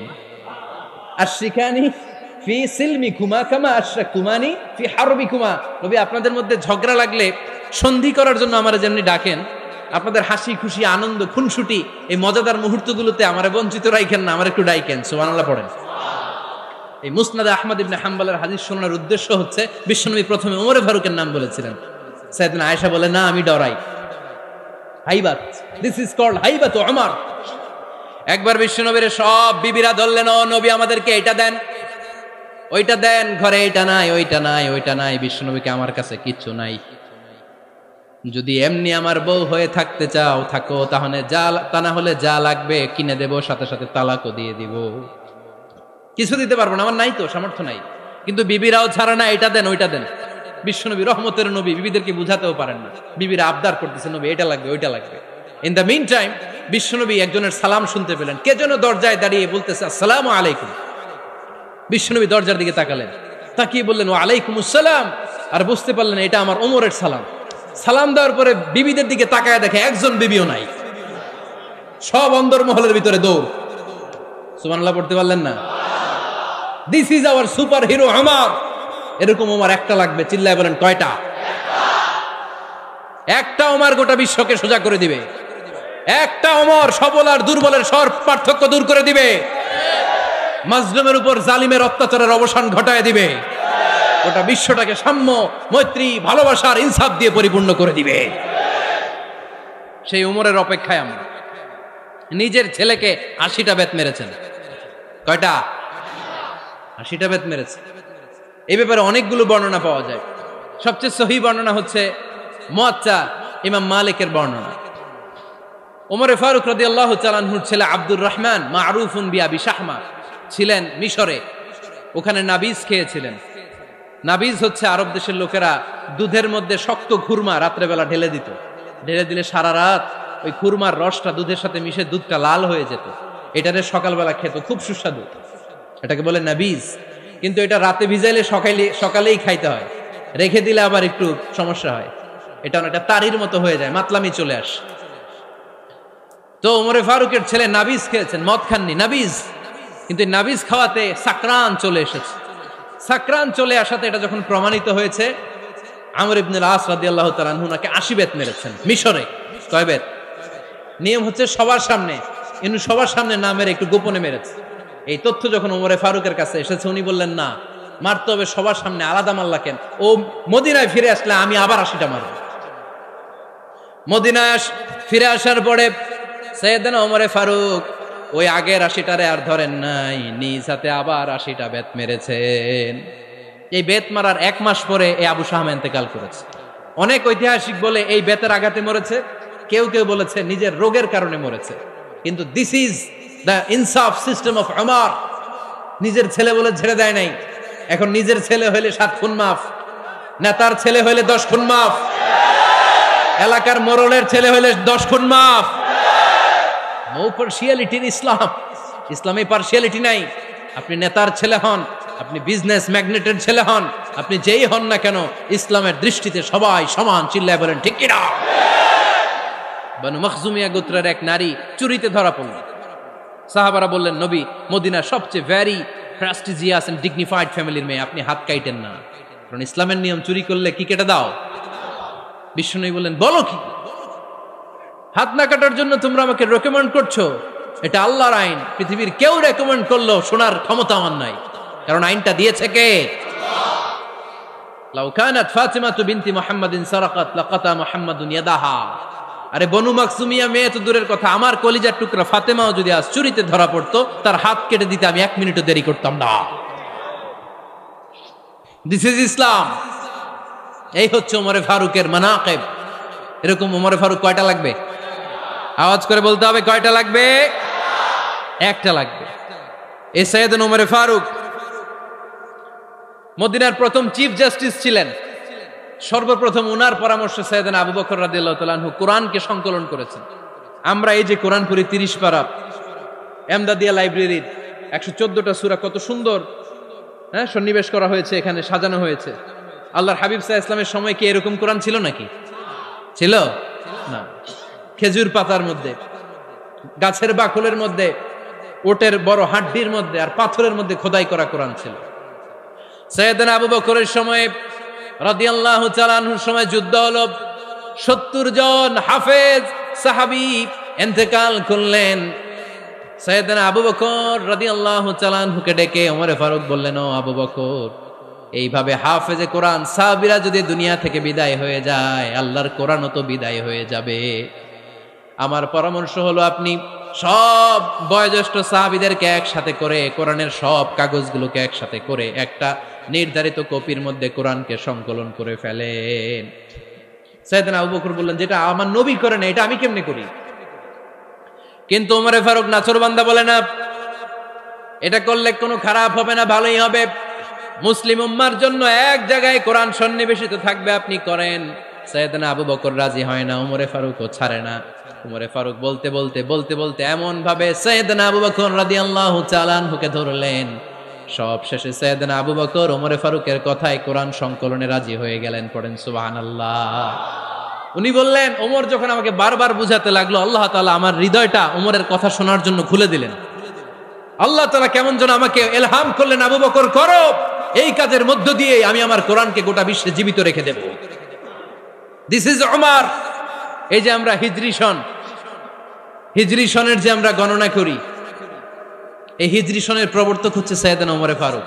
সাইয়েদনা ওমর ফারুক এই হিজরি সনের গণনা শুরু করেছেন। সাহাবারা বলল, আমিরুল মুমিনিন, খ্রিস্টানদের ঈসাই সন আছে, আমাদের মুসলমানদের কোনো সন নাই। আমাদের একটা সন থাকলে আমাদের জিজিয়া নিতে, আমাদের যাকাতের টাকা উত্তোলন করতে অনেক সুবিধা হবে। ওমর ফারুক বললেন, তাহলে কোন সালকে হিজরি, কোন সালকে মুসলিম সাল হিসেবে আমরা ঘোষণা দিতে পারি? একজন বলল, আমার নবী যেই সালে জন্মগ্রহণ করেছেন ওই সালে। ওমর ফারুক বললেন, না, আমার নবীর জন্ম আমাদের জন্য খুশির দিন, কিন্তু এটা আমাদের জন্য প্রেরণা নয়। প্রেরণা নবীর কাজে, ঠিক কিনা? আরো কিছু সাহাবারা বলল, তাহলে যেই সালে আমার নবী ইন্তেকাল করেছে ওইটারে প্রথম সাল ধরেন। ওমর ফারুক বললেন, না, যেদিন তিনি ইন্তেকাল করেছেন এটা আমাদের দুঃখের দিন, এটা আমাদের প্রেরণা নয়। আমাদের প্রেরণা হচ্ছে বিশ্বনবীর ত্যাগ, তিতিক্ষা আর কাজের মধ্য দিয়ে। জোরে কোন ঠিক কিনা? ওমর ফারুক বললেন, যেদিন বিশ্বনবী ইসলাম রক্ষায় নিজের মাতৃভূমি ছেড়ে মক্কা থেকে মদিনায় গিয়েছেন, ওই দিনটাকে হিজরি প্রথম দিন ধরে আমরা হিজরি সাল গণনা করে শুরু করে দেব। ওইটাই হচ্ছে হিজরি সন। সেখান থেকে হিজরি সনের প্রবর্তন করেছেন সাইয়েদনা ওমর ফারুক রাদিয়াল্লাহু তাআলা আনহু। এই যে স্টেট গভর্নমেন্ট, এই যে প্রিজন, জেলখানা, ক্যান্টনমেন্ট, সচিবালয়, গণভবন, বঙ্গভবন, মুক্তিযোদ্ধাদের ভাতা, রাষ্ট্রীয় ভাতা, এই সব নিয়ম কানুন সাইয়েদনা ওমর ফারুক তার রাষ্ট্রীয় আমলে তিনি নিজে করেছেন। চিল্লায় পড়েন আল্লাহু আকবার। মুসলমানদের আলাদা কারেন্সি, নিজস্ব মুদ্রা ব্যবস্থা নিজে চালু করেছেন। সৈনিকদের মধ্যে যারা বিবাহিত, প্রতি 6 মাস অন্তর অন্তর 1 মাসের ছুটি কাটাতে তারা ফিরে আসবে, সাইয়েদনা ওমর ফারুক চালু করেছেন। চিল্লায় আওয়াজ করে পড়েন আল্লাহু আকবার। এই যে আমরা 20 রাকাত সালাতুত তারাবি পড়ি রমাদানে, পড়েন না আপনারা? এটা সাইয়েদনা ওমর ফারুক চালু করেছে। সুবহানাল্লাহ পড়তে পারলেন না? কোরআনে মোট 22টা আয়াত আছে যেখানে সাহাবারা ইনডিসিশনে ভুগছিলেন। বিশ্বনবীর মত একটা, ওমর ফারুকের মত আর একটা। এই 22 জায়গায় আল্লাহ তাআলা বিশ্বনবীর মতের পক্ষে আয়াত নাজিল না করে ওমর ফারুকের মতের পক্ষে কোরআনের আয়াত নাজিল করেছেন। আওয়াজ করে পড়েন আল্লাহু আকবার। এদিকে উঠলেন কেন আপনারা? যারা উঠছেন আমার দিকে তাকান।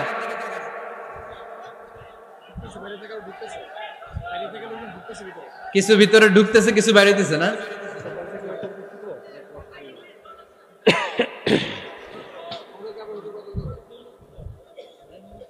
সাইয়েদনা ওমর ফারুক, আমরা সাহাবীদের জীবন চরিত পড়তে চাই না? কত যে অনুপ্রেরণামূলক দৃষ্টান্ত সাইয়েদনা ওমর ফারুক আমাদের জন্য রেখে গিয়েছেন। ওমর ফারুক যখন খলিফা, দিনের বেলায় যদি রাষ্ট্রে কোনো নিয়ম জারি করতেন, দিনের বেলায় জনগণকে কোনো বিষয়ে যদি নিষেধ করতেন, রাত্রে বেলায় খাওয়ার সময় ফ্যামিলি মেম্বারদের সবাইকে বলতেন, এই দিনের বেলা আমি জনগণকে এই কাজ করতে নিষেধ করেছি, তোমরা আমার ফ্যামিলি মেম্বার, খবরদার তোমরা এই কাজ করো না। জনগণ করলে যতটুকু শাস্তি, তোরা করলে পাবি ডবল শাস্তি। সুবহানাল্লাহ কইবেন না? আমাদের নেতারা ওই বাড়ির বিচার করে, ওই বাড়ির মাইয়ার বিচার, ওই বাড়ির পোলার বিচার, নিজের পোলা গাঞ্জা টানে, আছে না নাই? নিজের মেয়ে অপরাধ করে, আছে না নাই? কি নেতা ছিলেন ওমর ফারুক! আগে নিজের ঘর সামলিয়েছেন, আগে নিজেকে সামলিয়েছেন, নিজের ঘর ঠিক করেছেন। বলেছেন জনগণ করলে যত বেদ, তোরা করলে double Veda. This is call leader, ঠিক কিনা? এক বাবা এসে বললেন, ওমর ফারুক আমার ছেলে কথা শোনে না, বেয়াদব।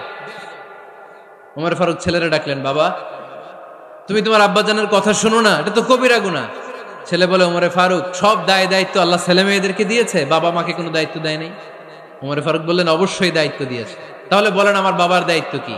উনি বললেন, প্রাইমারিলি প্রথমত 3 দায়িত্ব। আইয়ানতাকিয়া উম্মাহ, পৃথিবীর প্রতিটি বাবার উচিত ছেলেদের মেয়েদের জন্য ভালো মায়ের ব্যবস্থা করা। 2 নম্বরে আইয়ুহসিনা ইসমা, সুন্দর তার একটা নাম রেখে দেয়া। 3 নাম্বার ইউআল্লিমাহুল কিতাব, তার আল্লাহর কিতাব শিক্ষা দেওয়া। এবার ছেলেকে আমার আব্বা 3টার একটাও করে নাই।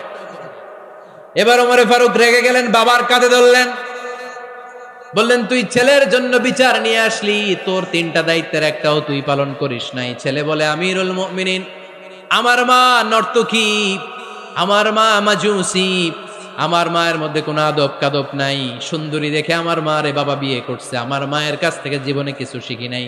2 নাম্বার সাম্মানি খানফাসা, আমার বাবা আমার নাম রেখেছে চামচিকা। কি নাম রাখছে? এটা নাম হইলো একটা এরকম উল্টাপাল্টা নাম আছে না নাই? না, এগুলো রাখবেন না। আব্দুল্লাহ রাখবেন, আব্দুর রহমান রাখবেন। আর একটা কি বলছি আজকে? হুযাইফা রেখে দিয়েন, পারবেন? ওয়ালাম ইউআল্লিমনি হারফাম মিন কিতাবিল্লাহ আমিরুল মুমিনিন। শুধু তাই না, আল্লাহর কোরআনের একটা অক্ষর আমার বাবা কোনোদিন আমারে শিক্ষা দেয় নাই। ওমর ফারুক রেগে গেলেন, এবার বাবের কান্দে ধইরা মারতে শুরু করলেন। তুই পোলার নামে বিচার নিয়ে আইছিস, তোরে মার দিমু আগে। এরকম নেতার দরকার আছে না নাই? মদিনায় এক লোক তার বউরে রাগের চোটে 100 তালাক দিয়ে ফেলছে। কয় তালাক দেয়ার নিয়ম কয়টা? দিছে কয়টা? এবার স্ত্রী কাঁদতে কাঁদতে এসে বলে, আমিরুল মুমিনিন দেখেন, আমার স্বামী আমারে রেগে মেগে 100 তালাক দিচ্ছে। ওমর ফারুক বললেন, দইরা নিয়ে আয় এটারে। নিয়ে আসা হলো। ওমর ফারুক বললেন, কয়টা তালাক দিয়েছো? কয় 100টা। কেন দিছো? কয় মাথা গরম আছিল। এরকম আছে না? তালাক দেওয়ার সময় সব তালাক, তুই তালাক, তোর মা তালাক, তোর বোন তালাক, সব তালাক। তালাক দিবে ওয়াইফ রে, দিতেছে সবাই রে। ওমর ফারুক বললেন, দিবে 3টা, 100টা দিলা কেন? কয় মেজাজ গরম ছিল। কয় দাঁড়া, আত-তালাকু মিন শাআইরিল্লাহ, তালাক হচ্ছে আল্লাহর দেয়া বিধানের একটা নিদর্শন। এটা নিয়ে তুই খামখেয়ালি করলি। আমার রায় শোন, আমার রায় হচ্ছে 3 তালাকে তোর বউ তালাক, বাকি 97 তালাক তোর পিঠের উপরে পড়বে। এরকম বিচারের দরকার আছে না নাই? এরকম দৃষ্টান্তমূলক বিচার যদি বাংলার জমিনে দেয়া হতো, আর কোন নারী ধর্ষিতা হতো? আর কোন নারীকে অ্যাসিড মারা হতো? আর কোন নারী যৌতুকের জন্য কান্না করত? একটা আমল লাগবে, বেশি না। মক্কা, মদিনা, এই 7 জায়গায় 7 জন গভর্নর পাঠিয়েছেন, তাদের থেকে তথ্য নিতেন। এই গভর্নর সিস্টেম উনি বানিয়েছেন। সাইয়েদনা আমর ইবনে আল আস রাদিয়াল্লাহু তাআলা আনহুকে পাঠিয়েছেন মিশরে। মিশরে একটা দৌড় প্রতিযোগিতা হতো। মিশরি বলে, আমার মাল্লা কেন? তুমি খেলায় পারো না, আমারে মাল্লা কেন? কয় আনা ইবনুল আকরামিন, আমি গভর্নরের পোলা, আমি যা বলবো এটাই হবে, আমার উপরে কথা নাই। মিশরি ওইখানে আর ঝগড়া বাঁধায় নাই, মনে দুঃখ নিয়ে মদিনায় চলে আসলেন। এসে বললেন, আমিরুল মুমিনিন, আপনি আমর ইবনুল আস রাদিয়াল্লাহু তাআলা আনহুকে মিশরের গভর্নর বানিয়ে পাঠিয়েছেন। একটা প্রতিযোগিতায় আমি চ্যাম্পিয়ন হয়েছি, ওনার ছেলে হয়েছে রানার আপ। কেন সে চ্যাম্পিয়ন হতে পারে নাই? এই কারণে আমার মাথায় লাঠি দিয়ে 3টা বাড়ি মেরেছে। বিচারটা দিছে কার দরবারে? কথা বুঝেন নাই বোধহয়? ওমর ফারুকের দরবার। ওমর ফারুক বললেন, তাই আগামী বছরের অমুক তারিখ আমি সব গভর্নরদেরকে ডেকে হিসাব নিতে, ওই দিন তুই থাকবি, পারবি না? মিশনে বলে, পারবো মানে অবশ্যই পারবো।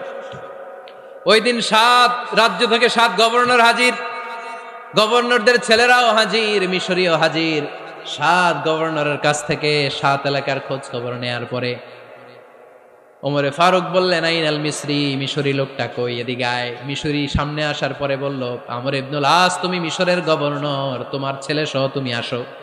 আমর ইবনুল আস এসে সামনে বসে রইলেন। এবার বললেন, ও আমর ইবনুল আসের ছেলে, তুমি নাকি ইবনুল আকরামিন গভর্নরের ছেলে, তুমি যা বলবা মিশরে নাকি তাই হবে, তোমার নাকি অনেক দাপট। নিজে একটা লাঠি এনে মিশরীর হাতে দিয়ে বলল, এবার তোর মাথায় যতটা মারছে তুই ততটা গুনে গুনে মার, আমি দেখবো। আমর ইবনুল আস দেখবে, আমর ইবনুল আসের ছেলেরে তুই এখানে মার।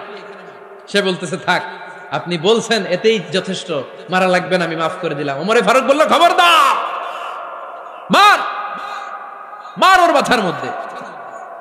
মিশরি ওমরে ফারুকের ধমক শুনে ভয়ে ভয়ে 3টা বাড়ি মারল। এই বাড়ি মারা দেখেও ওমরে ফারুকের হৃদয় ঠান্ডা হয় নাই। লজ্জায় আমর ইবনুল আস, বয়স হয়ে গিয়েছে সাহাবা, মাথা তখন টাক, মাথায় চুল নাই, লজ্জায় মাথাটা হেট হয়ে মাথাটা নিচু করে রেখেছে। এবার রাগের চোটে ওমরে ফারুক বললেন, এবার আমর ইবনুল আসের টাক মাথার মধ্যে একটা মার, মার। কেন ছেলেকে শিক্ষা দিতে পারে নাই? ইয়া আমর ইবনুল আস, মাতা জাআলতুমুন নাস আবিদা, জনগণ তাদেরকে দেখভাল করার জন্য তোমাদেরকে পাঠানো হয়েছে, তাদের উপর কোনো অত্যাচার করার জন্য নয়। চিল্লায় বলেন ঠিক কি না? এরকম নেতা কয়টা লাগবে? কয়টা? ওই নেতার নাম কি? ওমর। হা হুয়া ইয়াতি ওমর। 22 জায়গায় বিশ্বনবী কয় একটা, ওমরে ফারুক বলে আর একটা। আল্লাহ বলে, বিশ্বনবী আপনার পক্ষে আমি আয়াত নাজিল করতে পারলাম না, আমি উমরের পক্ষে নাজিল করে দিলাম। বিশ্বনবী বলতেন, ইন্নালি কুল্লি উম্মাতিন মুহাদ্দাস, সব উম্মতের মধ্যে, সব নবীর উম্মতের মধ্য থেকে একজন করে আল্লাহ তাকে মুহাদ্দিস বানাতো। মুহাদ্দিস না, মুহাদ্দাস। মুহাদ্দাস মানে এমন লোক যিনি যা ভাবতো ওই ভাবনাটাই আল্লাহ আয়াত হিসেবে নাজিল করে দিতেন। বিশ্বনবী বলেন, আমার উম্মতের মধ্যে মুহাদ্দাস হচ্ছে সাইয়েদনা উমর। মদিনার সবচেয়ে বড় মুনাফিকের নাম আব্দুল্লাহ ইবনে উবাই ইবনে সালুল, সব মুনাফিকদের সরদার, কিন্তু এই মুনাফিকের ছেলেটা হলো পাক্কা ইমানদার। এই ছেলের নাম হলো আব্দুল্লাহ। আওয়াজ করে বলেন, ছেলের নাম কি? আব্দুল্লাহ ইবনে উবাই ইবনে সালুল মুনাফিক সরদার যখন ইন্তেকাল করলো, সাইয়েদনা আব্দুল্লাহ রাদিয়াল্লাহু তাআলা আনহু বিশ্বনবীর কাছে এসে চোখের পানি ছেড়ে ডেকে বলে, নবী আপনিও জানেন, আমিও জানি, মদিনার সবাই জানে আমার আব্বা মুনাফিকদের সরদার, কিন্তু আমার মন তো মানে না, আমার তো পিতা, আমার তো বাবা লাগে, আমার তো মন মানে না। আপনিও জানেন মুনাফিক, আমিও জানি মুনাফিক।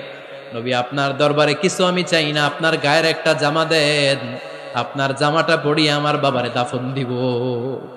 এর উসিলায় যদি আমার আব্বারে আল্লাহ মাফ করে দেয়, দয়ার নবী মায়ের নবী জামা খুলে দিয়ে দিলেন। পড়েন সুবহানাল্লাহ। আব্দুল্লাহ রাদিয়াল্লাহু তাআলা আবার আবদার চললেন, নবী জানি আমার বাবা মুনাফিক, কিন্তু আমার তো বাবা, আপনার দরবারে ফরিয়াদ, আপনি নিজে যে আমার বাবার জানাজার নামাজে ইমামতি করবেন। দয়ার নবী মায়ার নবী জানাজার নামাজে যেতে চাইলেন। ওমরে ফারুক বললেন, নবী না, খবরদার আপনি উবাই ইবনে সালুলের জানাজায় যাবেন না। বিশ্বনবী জোর করে যেতে চাইলেন। সাইয়েদনা ওমরে ফারুক বিশ্বনবীর জামা পেছন থেকে টেনে ধরলেন। আল্লাহু আকবার, টেনে ধরলেন, যাবেন না আপনি। ওমরে ফারুকের হাত থেকে হ্যাচকা টান মেরে জুব্বা টান দিয়ে বিশ্বনবী জানাজায় চলে গেলেন। রব্বুল আলামিন আয়াত নাজিল করলেন, ইস্তাগফির লাহুম আও লা তাস্তাগফির লাহুম ওয়া ইন তাস্তাগফির লাহুম ৭০ মাররাতান ফালান ইয়াগফিরাল্লাহু লাহুম। নবী গো, একবার নয়, দুইবার নয়, ৭০ বারও যদি এই মুনাফিকের জন্য আপনি ক্ষমা চান, তার জন্য ক্ষমা নাই, তার জন্য আছে জাহান্নাম। ওয়ালা তাকুম, আপনি যাবেন না আলা কবরি, কখনো তাদের জানাজায় যাবেন না। এই যে একটা ভুল করে ফেলছেন, এটা এইবারই শেষ, এরপরে আর যাবেন না। সাইয়েদনা ওমরে ফারুকের পক্ষে আল্লাহ তাআলা কোরআনের আয়াত নাজিল করে দিলেন। চিল্লায় পড়েন আল্লাহু আকবার। এভাবে 22টা জায়গায় ওমরে ফারুক যা বলেছে, এটা নিয়ে একটা আলাদা আলোচনা হইতে হবে, আলাদা একটা আলোচনা লাগবে যে 22টা আয়াতে আল্লাহ তাআলা বিশ্বনবীর পক্ষে কোরআনের আয়াত নাজিল না করে সাইয়েদনা ওমরে ফারুকের পক্ষে আয়াত নাজিল করেছেন। চিল্লায় পড়েন সুবহানাল্লাহ। ওই ওমরে ফারুককে আমাদের মডেল বানানোর দরকার আছে না নাই? ওই ওমরে ফারুকের জীবনী আমাদের ছেলে মেয়েদেরকে পড়ানোর দরকার আছে না নাই? আমাদের ভবিষ্যৎ প্রজন্ম এগুলো জানে না। ওরা সালমান খান দেখে বড় হয়, ওরা শাহরুখ খান দেখে বড় হয়, ওরা ঋত্বিক রোশনকে দেখে বড় হয়, ওরা মনে করে যে এরাই বড় সুপার হিরো। আমাদের যে কত বড় সুপার হিরো আছে এরা জানেই না। নতুন প্রজন্মের কর্ণকহুরে সাইয়েদনা ওমরে ফারুকের ইতিহাস পৌঁছে দেওয়ার দরকার আছে না নাই? ওমরে ফারুকের ইন্তেকালের ঘটনাটা বলেই আমরা মোনাজাতের দিকে যাব। শুনবেন? শুনতে চান? উনি স্বপ্নে দেখলেন একটা লাল মোরগ ওনাকে 3টা ঠোকর মেরেছে। কয়টা? উনি জুমার নামাজে, জিলহজ মাসের শেষ সপ্তাহে জুমার নামাজে বললেন যে একটা লাল মোরগ 3টা ঠোকর মেরেছে। মুগীরা ইবনে শুবা রাদিয়াল্লাহু তাআলা আনহুর দাস আবু লুলু আল মাজুসি, এই লোকটা খঞ্জর বানাতে পারত। মুগীরা রাদিয়াল্লাহু তাআলা আনহুর দাস। মুগীরা প্রতিদিন 4 দিরহাম করে চার্জ করত, যেহেতু দাস। সে এসে বিচার দিল, আমিরুল মুমিনিন, মুগীরা আমার থেকে বেশি টাকা চায়, জুলুম করে। ওমরে ফারুক বললেন, তাই? তুমি কি কাজ জানো? বলে, আমি খঞ্জর বানাতে জানি। বাড়ি কই? পারস্য। আরে তুমি খঞ্জর বানাতে জানলে তো 4 দিরহাম অনেক কম, সে তো আরো বেশি টাকা নেওয়া দরকার ছিল তোমার থেকে। আবু লুলুর এই কথা পছন্দ হয় নাই। সে কয়, ওমর তুমি সবারে দয়া দেখাও, আর আমার ক্ষেত্রে কঠিন নিয়ম বানাইলা, দাঁড়াও এই নিয়ম তোমারে আমি দেখাবো। এই রাগে সে বাড়িতে যে একটা খঞ্জর বানালো। কি বানালো? খঞ্জর চিনেন? ছোট্ট ছুরি। কিছুদিন আগে ওমানের সুলতান কাবুস ইন্তেকাল করেছে, জানেন আপনারা? ওনার এই কোমরের মধ্যে খঞ্জর থাকতো, ছবিতে দেখছেন? আরব শায়েখ যারা সুলতান আমির, কোমরে কি থাকে? ছোরা থাকে, খঞ্জর। সে বাসায় যে একটা খঞ্জর বানালো, যেই খঞ্জরের 2 মাথা, লাহু রাসান ওয়া মাকবাদাতুহু ফি ওয়াসাতি, আর ধরার হ্যান্ডেলটা মাঝখানে, এদিকেও ছুরি এদিকেও ছুরি, যাতে এইভাবে মারা যায়। সে ধার দিতে লাগলো আর বলল, ওমর দাঁড়াও, তোমারে আমি দেখাবো। ওমরে ফারুক মসজিদে নববীর ইমাম, ফজরের নামাজের সময় এ আবু লুলু আল মাজুসি বুরনুস পরে, চাদর পরে, লুকিয়ে লুকিয়ে, সে অগ্নি উপাসক, মুমিন নয়, ওমরে ফারুককে অ্যাটাক করার জন্য গেলেন মসজিদে নববীতে। ওয়াকানু ইউসাল্লুনা বিগালাস, তখন ওনারা অন্ধকারে নামাজ পড়তেন। নামাজের সময় যখন হলো, লুকিয়ে লুকিয়ে প্রথম কাতারে ওমরে ফারুকের পিছনে মুয়াজ্জিনের পাশেই দাঁড়ালো, হাতে খঞ্জর, একামত হলো। ওমরে ফারুক সালাত শুরু করলেন, ফজরের সালাত, আল্লাহু আকবার। নামাজ শুরু করলেন, সূরা ফাতিহা বললেন। আরেকটা সূরা যখন পড়তে যাবেন, in the meantime Abu Lulu এই খঞ্জর নিয়ে ওমরে ফারুকের বুকের মধ্যে 3টা স্টেবিং করলেন। একটা মারলেন নাভির নিচে, মারার সাথে সাথে পাকস্থলী কেটে গেল। আরেকটা মারলেন পাজরে, পাজর ছিঁড়ে গেল। 3টা মারার পরে ওমরে ফারুক বললেন, কাতালানি আল কাল, এক কুকুর আমাকে মেরে ফেলেছে। পেছন থেকে এক সাহাবীকে টান মেরে সামনের দিকে নিয়ে গেলেন, তুমি নামাজের ইমামতি করাও। আর ওমরে ফারুককে বাকিরা ধরাধরি করে পেছনে নিতে আরম্ভ করলেন।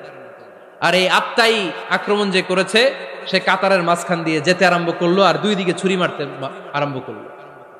13 জন সাহাবীর গায়ে ছুরি মেরেছে, 7 জন সাহাবা স্পট ডেথ, জায়গায় মৃত্যু। এই ভয়ঙ্কর অবস্থা দেখে এক সাহাবী বুরনুস, এক ধরনের জুব্বা আছে মাথাওয়ালা, অনেকে জ্যাকেট পরছেন না এরকম মাথাওয়ালা, লম্বা জুব্বা আছে, আরবরা শীতে পড়ে মাথাওয়ালা, এই মাথাওয়ালা জুব্বা বের করে এক সাহাবী জালের মতো তার দিকে উড়ায় মারল। ওই বুরনুসের মধ্যে পেঁচিয়ে আবু লুলু মাটিতে পড়ে গেল আর সুইসাইড করে ফেলল, নিজের বুকে নিজে মেরে আত্মহত্যা। যেই সাহাবীকে ইমামতির জন্য দাঁড় করালেন, উনি ছোট্ট সূরা দিয়ে, প্রথম রাকাতে সূরা আল কাউসার, দ্বিতীয় রাকাতে সূরাতুল ইখলাস দিয়ে নামাজ শেষ। ওমরে ফারুক বেহুশ। ওমরে ফারুক কি? হ্যাঁ, বেহুশ। সবাই কান্নাকাটি করতেছে, সবাই দেখতে গেলেন, এখন হুঁশ ফিরে না। মুখের মধ্যে, মুখ খুলে রাষ্ট্রের চিকিৎসক মুখের মধ্যে দুধ দিলেন, ওই নাভি দিয়ে দুধ বের হয়ে যায়, পাকস্থলী কেটে ওখান দিয়ে দুধ বের হয়ে যাচ্ছে। তারা বললো, ওনারে বাঁচানো সম্ভব না, দেখেন হুঁশ ফিরে কিনা। হুঁশ ফিরলে ওনার পরে কে আমির হবে, উনি যেন প্যানেল ঠিক করে দিয়ে যায়। সবাই তাকিয়েছে ওমরে ফারুকের চোখের দিকে। আল্লাহর মেহেরবানিতে ঘন্টা খানিক পরে উনি চোখ খুললেন। চোখ খোলার পরেই বলেন নাই, ও মা আমি মরে যাই। চোখ খোলার পরে উনি বলেন নাই, কে মারলো আমারে। চোখ খোলার পরে উনি বলেন নাই, আমার পরে নেতা কে হবে। চোখ খোলার পরে সর্বপ্রথম কথাটি ছিল, আসল্লান নাস, আমার নেতৃত্বে যে ফজরের নামাজটা শুরু হয়েছিল, এটাকে ঠিক মতো তোরা পড়েছিলি? আমার নেতৃত্বে যে ফজরের জামাত শুরু হয়েছিল, সেটা ঠিকঠাক মতো সমাপ্ত হয়েছিল কিনা আগে বল। আসল্লান নাস, নামাজটা হয়েছে কিনা বল। সুবহানাল্লাহ বলতে পারলেন না? This is Omar, hour super hero. নেতা অনেকগুলো লাগে না, এরকম নেতা একটাই যথেষ্ট, যে গোটা বিশ্বকে কাঁপায় দিতে পারে। চিল্লায় বলো ঠিক কিনা? আমরা চাই আমাদের ছেলেগুলো ওমরে ফারুকের মতো বড় হোক। আমরা চাই আমাদের ছেলে মেয়েগুলো খাব্বাব, খুবাইব, সাইয়েদনা আলী, উসমান, আবু বকর রাদিয়াল্লাহু তাআলা আনহুর অনুসরণে বড় হোক, ঠিক কিনা? আমরা একটা ওমর চাই, যিনি আমাদেরকে সালাতের শিক্ষা দিয়ে গিয়েছেন, ইন্তেকালের আগে বলেছেন সাল্লান নাস। এজন্য আমরা যেন নামাজ কখনো নষ্ট না করি। আল্লাহর জমিনে দিন বাস্তবায়ন আসাদ্দুহুম ফি আমরিল্লাহি ওমর রাদিয়াল্লাহু তাআলা আনহুর মতো এত কঠোর কেউ ছিলেন না। তাই দিন বাস্তবায়নে আমরা যেন কাউরে ছাড় না দেই। সবার আগে আল্লাহর দিন, সবার আগে আল্লাহর কোরআন, সবার আগে আমার ইসলাম, ঠিক কিনা? চাইলেই কেউ এদেশ থেকে ইসলামরে মিটাই দিতে পারবে না। যে দেশে আল্লাহু আকবার ধ্বনির সাথে সাথে সূর্য উঠে যায়, আল্লাহু আকবার ধ্বনির সাথে সাথে সূর্য ডুবে যায়, সে দেশে আর কিছু থাকবে না থাক, আমার ইসলাম থাকবেই। আর কিছু থাকবে না থাক, আমার কোরআন থাকবেই। সে ইসলামের সাথে থাকতে রাজি আছেন তো? কোরআনের সাথে থাকতে রাজি আছেন তো?